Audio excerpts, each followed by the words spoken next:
Hello friends, कैसे हैं आप सब लोग। तो आज की वीडियो में हम पढ़ने जा रहे हैं the earth in the solar system class 6 geography की ये बुक है। ठीक है, इस बुक को स्टार्ट कर रहे हैं हम। तो उम्मीद करूँगा आपके पास बुक होगी। अगर आपके पास बुक है तो आप आसानी से इसे समझ सकते हैं।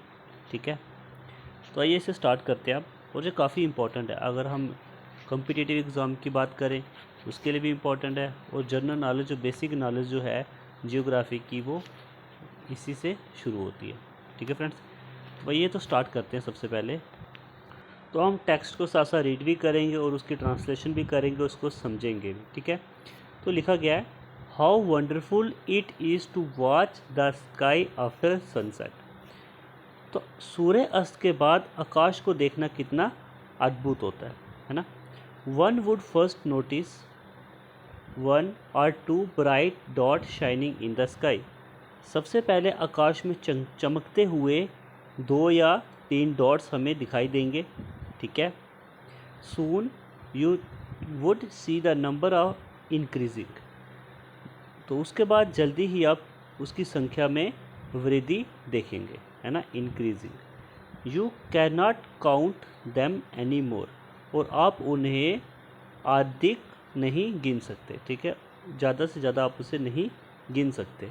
Okay, the whole sky is filled with tiny shining object. और आप पूरे आकाश छोटी छोटी चमकीले वस्तुओं से भरा हो जाता है। Okay, some are bright other dim. और कुछ चमकीले होते हैं तो कुछ मंद होते हैं, डिम होते हैं। It seem as if the sky is studded with diamond. Okay, ये कह रहा है ऐसा लगता है जैसे आसमान हीरों से जड़ा हो। They all appear to be twinkling. सभी टिमटिमाते हुए नज़र आते हैं, है ना। उसके बाद लिखा है, but if you look at them carefully you will notice them some of them do not twinkle as other do. लेकिन अगर आप इन्हें ध्यान से देखें तो आपको नज़र आएंगे उनमें से कुछ दूसरों की तरह टिमटिमाते नहीं हैं। वह बस अपने ही झिलमिलाहट चमकते हैं जैसे चंद्रमा चमकता है। Okay, along with this bright object you may also see the moon on the most of the days. इन चमकीली वस्तुओं के साथ साथ आप अधिकतर दिनों में चंद्रमा को भी देख सकते हैं। It may however appear at different times in different shape and the different position. ये अलग अलग समय पर अलग अलग आकार में और अलग अलग स्थिति में दिखाई दे सकता है। You can see the full moon only once in about a month's time. आप पूर्णिमा को लगभग 1 महीने में केवल एक बार ही देख सकते हैं। It is full moon night और पूर्णिमा। ओके, इसे फुल मून नाइट या पूर्णिमा कहते हैं। A fortnight later you can not see at all. Okay, it is new moon light और अमावस्या। तो ये न्यू मून नाइट और अमावस्या है। Okay, on this day you can watch the night sky best provided it is clear night. इस दिन आप रात को आसमान को बेहतरीन तरीके से देख सकते हैं। ठीक है, do you wonder why can't we see the moon and all those bright tiny object during day time. क्या आपको आश्चर्य है कि हम दिन के समय चंद्रमा और उन चमकदार छोटी वस्तुओं को क्यों नहीं देख पाते हैं। It is because the very bright light of the sun does not allow us to see all this bright object of the night sky. ये इसीलिए है क्योंकि सूरज की काफ़ी ब्राइट लाइट होने के कारण हम उन्हें नहीं देख पाते हैं। Okay, the sun the moon and all those object shining in the night sky are called celestial body. सूर्य, चंद्रमा और रात्रि आकाश में चमकने वाले, ठीक है, ये सभी जो ऑब्जेक्ट जो हैं इसे हम कहते हैं celestial bodies. Okay, some celestial bodies are very big and hot. कुछ celestial बॉडीज़ जो हैं वो काफ़ी बड़ी हैं और काफ़ी हॉट हैं। They are made up of gases. और ये किससे बनी है, ये made up of gases. Okay, they have their own heat and light.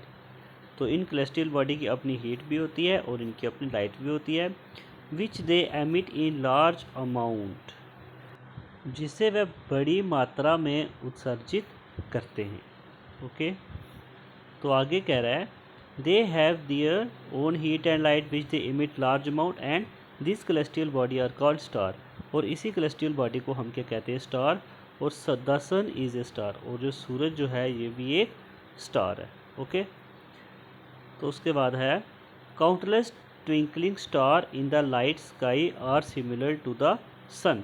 बोल रहा है कि जितने भी ट्विंकलिंग स्टार हैं नाइट स्काई जो हमें रात को दिखाई देते हैं आसमान में, are similar to the sun, ये बिल्कुल सिमिलर है सूरज के। Okay, but we do not feel their heat, हम उनकी हीट को फील नहीं कर सकते।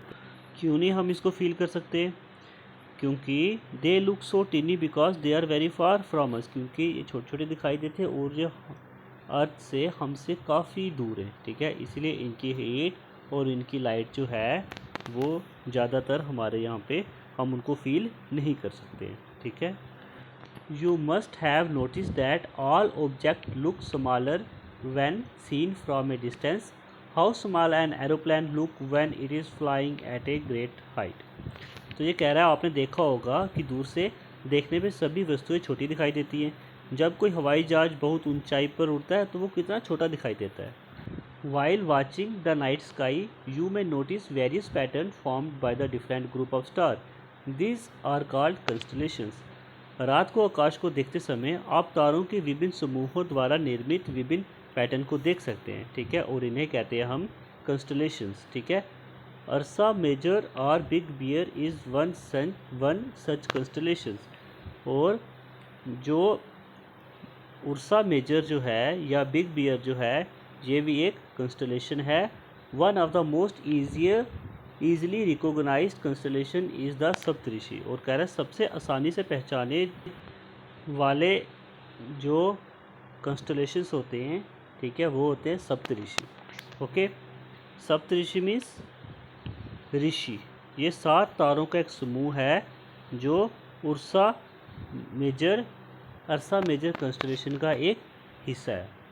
और कह रहा है ask someone elder in your family और neighbourhood to show you more star planet and constellation in the sky. अपने परिवार या पड़ोस में किसी बड़े को आपको और दिखाने के लिए कहें कि हमको दिखाएं प्लैनेट के बारे में। ठीक है, आकाश में सितारे, ग्रह और कंस्टलेशन दिखाएं। ठीक है, तो अब कह रहा है in ancient time people use to determine direction during the night with the help of star. अगर प्राचीन काल की बात करें, प्राचीन काल में लोग रात का समय तारों की सहायता से दिशाओं को निर्धारित करते थे। ठीक है, the north star indicate the north direction. कह रहा है जो उत्तरी तारा होता है वो उत्तर दिशा को दर्शाता है। It is also called the pole star. ठीक है, और इसे हम ध्रुव तारा भी कहते हैं। It always remain in the same position in the sky.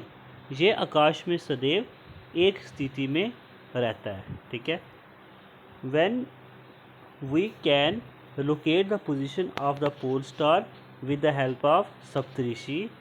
कह रहा है कि सप्तऋषि की सहायता से हम ध्रुव तारे की स्थिति का पता लगा सकते हैं। अगर आपके पास बुक है तो बुक में आप देख सकते हैं जो फिगर 1.1 दी हुई है उसको देख करके आप आसानी से अंदाज़ा लगा सकते हैं। ठीक है, तो उसके बाद कह रहा है you will notice that if an imaginary line is drawn joining the pointer star and extended further it will point two the polar star.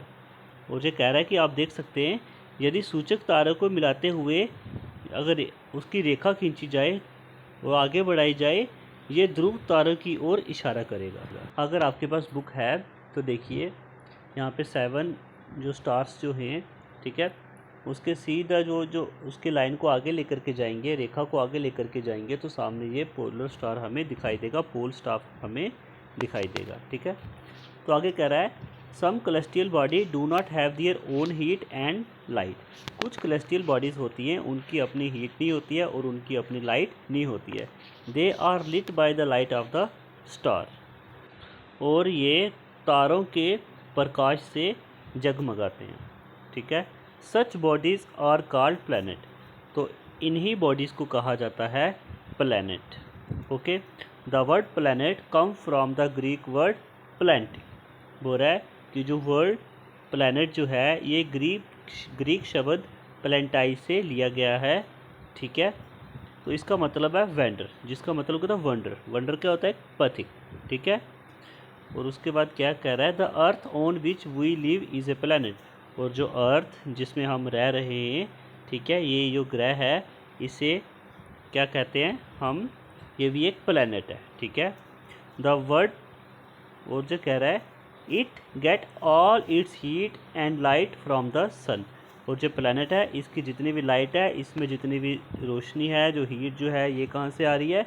ये आ रही है सूरज से. Okay. Which is our nearest star. और ये हमारा एक नियरेस्ट स्टार है. ठीक है.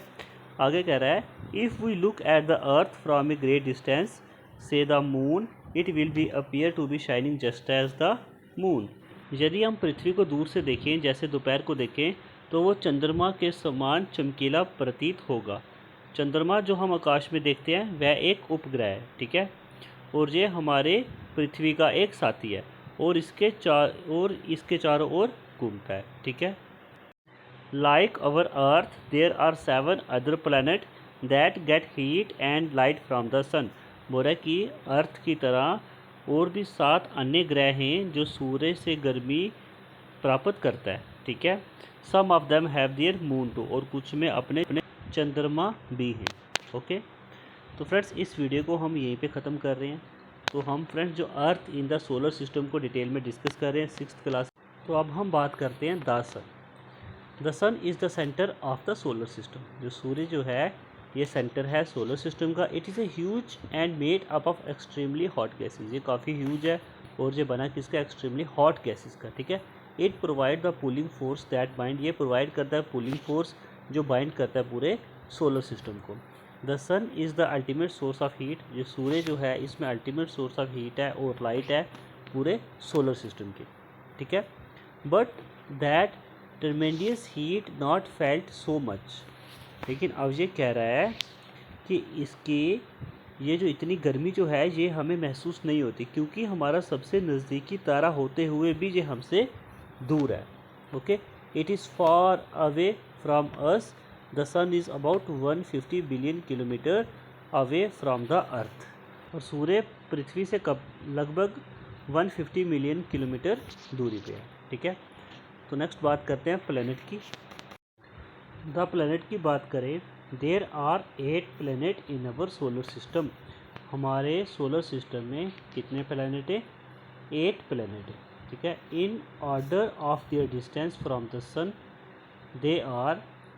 अगर हम बात करें सूर्य से उनकी दूरी के क्रम में, तो सबसे पहले आता है Mercury, Venus, Earth, Mars, Jupiter, Saturn, Uranus and Neptune. Okay. All the planet of the solar system move around the sun in fixed path. कह रहा है कि जितने भी प्लैनेट है हमारे सोलर सिस्टम में वो मूव करते हैं अराउंड द सन, सूरज के आगे पीछे एक फिक्स्ड पाथ में. ठीक है. This path are elongated. कह रहा है ये रास्ता जो है ये काफ़ी लंबे है. ठीक है. लंबा होता है ना. They are called orbit. और इसे क्या कहते हैं हम? ऑर्बिट कहते हैं. ठीक है. उसके बाद Mercury is the nearest to the sun. Mercury जो है ये एक नियरेस्ट प्लैनेट है सन के. It take about 88 days to complete. Okay. ये पूरा चक्कर कितने में लगाता है? 88 डेज में. Venus is considered as earth twin because जो वीनस जो है, ठीक है, ये इसका ट्विन माना जाता है. ट्विन क्या होता है? जुड़वा. क्योंकि इसका आकार और पृथ्वी का आकार काफ़ी मिलता जुलता है. Till recently August 2006 Pluto was also considered a planet. बोल रहा है कि हाल ही में अगस्त 2006 में प्लूटो को भी एक ग्रह माना गया था। However, in a meeting of the International Astronomical Union, decision was taken the Pluto, like other celestial body, series 2010 UB 313, discovered in recent past may be called dwarf planet। तो ये कह रहा है कि अंतर्राष्ट्रीय जो बैठक हुई थी इसमें एक निर्णय लिया गया कि हाल ही के दिनों में जो खोजे गए अन्य प्लैनेट जो हैं जैसे सीरीज 2003 UB 313, ठीक है, ये भी प्लूटो की तरह एक प्लैनेट, ड्वार्फ प्लैनेट, ठीक है, ये एक ड्वार्फ प्लैनेट माना गया है। ओके, तो अब बात करते हैं अर्थ की। The earth is the third nearest planet to the sun. जो अर्थ जो है ये थर्ड नियरेस्ट प्लैनेट है सूर्य का। इन साइज़ में देखा जाए it is the fifth largest planet, size में ये फिफ्थ लार्जेस्ट प्लैनेट है। It is slightest planet at the poles, that is why its shape describe as a geoid. Geoid का मतलब होता है earth like shape. Okay, condition जो है ये फेवरेबल है लाइफ को सपोर्ट करने के लिए। ओके, इसीलिए जो है लाइफ जो है ये फाउंड होती है अर्थ में। तो आगे कह रहा है the earth is neither too hot nor too cold. Earth जो है ये ना ही ज़्यादा गर्म है ना ही ज़्यादा ठंडी है। इट हैज़ वाटर, इसमें पानी भी है, हवा भी है। ओके, और ये बहुत ही ज़रूरी है सर्वाइव करने के लिए लिविंग बींग्स को। The air has life supporting gases like oxygen, ठीक है, जो हवा जो है इसमें लाइफ सपोर्टिंग गैसेज है जैसे कि ऑक्सीजन है। Because of the reason the earth is a unique planet in the solar system. इसी कारण जो अर्थ जो है ये एक यूनिक प्लैनेट है हमारे सोलर सिस्टम का। Okay, from the outer surface the earth appear blue because it's 2/3 surface is covered by water. अगर हम आउटर स्पेस की बात करें जो अर्थ जो है ये ब्लू है क्योंकि इसमें ये 2/3 सरफेस जो है ये कवर है वाटर से। It is therefore called a blue planet, और इसी के कारण इसे ब्लू प्लैनेट भी कहा जाता है। ठीक है friends. The moon, our earth has only one satellite. हमारे पृथ्वी का एक ही सैटेलाइट है, दैट इज़ द मून, और वो है चंद्रमा। Okay, its diameter is only 1/4 that of the earth. अगर इसकी डायमीटर की बात करें ये केवल 1/4 है, ठीक है, हमारे अर्थ के। लेकिन it appear so big because it is nearer to our planet than other celestial body. ये इतना बड़ा दिखाई देता है क्योंकि ये अन्य कैलेस्टियल बॉडी की तुलना में हमारे काफ़ी निकट है, हमारे काफ़ी पास है। ठीक है, it is about 3,84,400 kilometre away from us. Okay, now you can compare the distance of the earth from the sun and from the moon. और ये कह रहा है now you can compare the distance of the earth from the sun and that from the moon. और अब आप सूर्य की पृथ्वी की दूरी और चंद्रमा से दूरी की तुलना कर सकते हैं। ठीक है, तो अब आगे है the moon move around the earth in the moon moves around the earth in about 27 days. चंद्रमा लगभग 27 दिन में पृथ्वी का चक्कर लगाता है। It take exactly the same time to complete one spin. ठीक है, एक चक्कर पूरा करने के लिए ये ठीक उतना ही समय लगता है। As a result only one side of the moon is visible to us. इसका क्या रिजल्ट होता है, सिर्फ एक ही साइड जो है वो चंद्रमा के हमें दिखाई देती है, ठीक है, अर्थ से। And the moon does not have condition favourable for life. और मून में जो लाइफ की जो कंडीशंस जो हैं वो फेवरेबल नहीं है क्योंकि इसमें it has mountain plains dispersion of aids. और ये कह रहा है इसके ऊपर बहुत पहाड़ है, मैदान और गर्त हैं, और इसी के कारण ये cast shadow on the moon surface. ठीक है, और ये क्या डालते हैं, शेडोज़ डालते हैं मून सरफेस में। Look at the full moon, अगर आप देखें फुल मून को और ऑब्जर्व कर सकते हैं ये वाली shadows. Apart from the star planet and satellites there are numerous tiny bodies which is also move around the sun। बोल रहा है कि तारों, ग्रहों और उपग्रहों के अलावा बहुत सारे छोटे छोटे बॉडीज़ जो हैं, ठीक है, जो सूर्य के चारों ओर चक्कर लगाते हैं। ठीक है, और इसे कहते हैं एस्ट्रॉयड। इसी बॉडीज़ को क्या कहते हैं, asteroid. They are found between the orbit of Mars and Jupiter. ठीक है, ये मंगल और बृहस्पति, ठीक है, कौन कौन से ग्रह, ये मार्स और जुपिटर के बीच में ये पाए जाते हैं। ठीक है।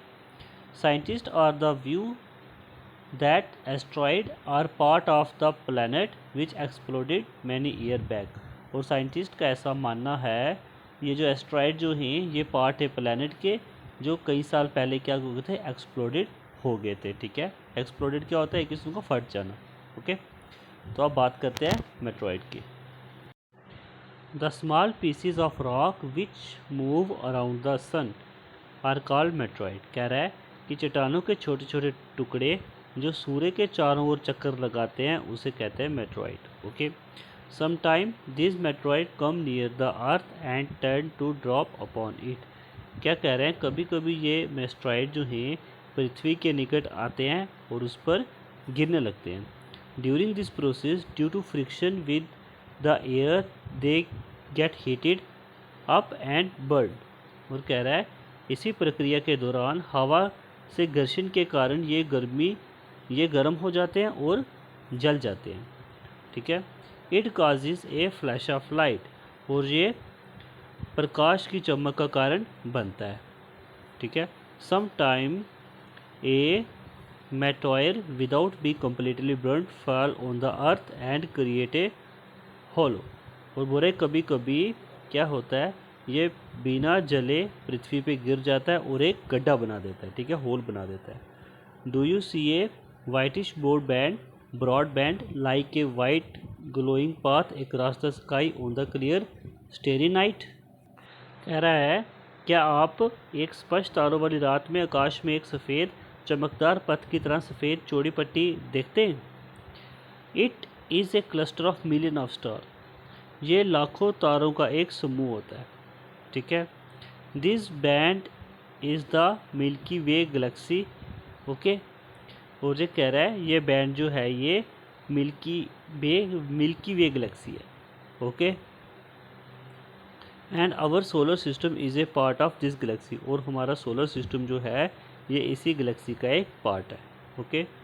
In ancient India it was imagined to be a river of light flowing in the sky.